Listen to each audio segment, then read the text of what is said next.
السلام عليكم ورحمة الله. عن أبي هريرة رضي الله تعالى عنه قال قال رسول الله صلى الله عليه وسلم كلمتان خفيفتان على اللسان ثقيلتان في الميزان حبيبتان على الرحمن سبحان الله وبحمده سبحان الله العظيم.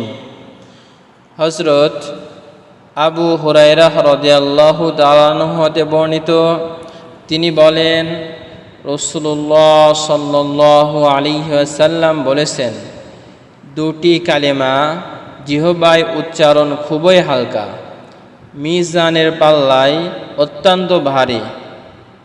রহমান তথা দয়াময় আল্লাহ তাআলা এর নিকটে খুবই প্রিয়, তা হলো সুবহানাল্লাহি ওয়া বিহামদিহি সুবহানাল্লাহিল আযীম।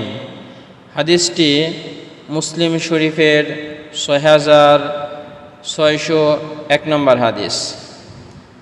সম্মানিত দর্শক, আসুন আমরা বেশি বেশি এই হাদিসটির উপরে আমল করি এবং সদা সর্বদা আমাদের জবানে জপতে থাকি সুবহানাল্লাহি ওয়া বিহামদিহি সুবহানাল্লাহিল আযীম, সুবহানাল্লাহি ওয়া বিহামদিহি সুবহানাল্লাহিল আযীম, সুবহানাল্লাহি ওয়া বিহামদিহি সুবহানাল্লাহিল আযীম। আল্লাহ তাআলা আমাদেরকে হাদিস অনুযায়ী আমল করার তৌফিক দান করুন, আমিন।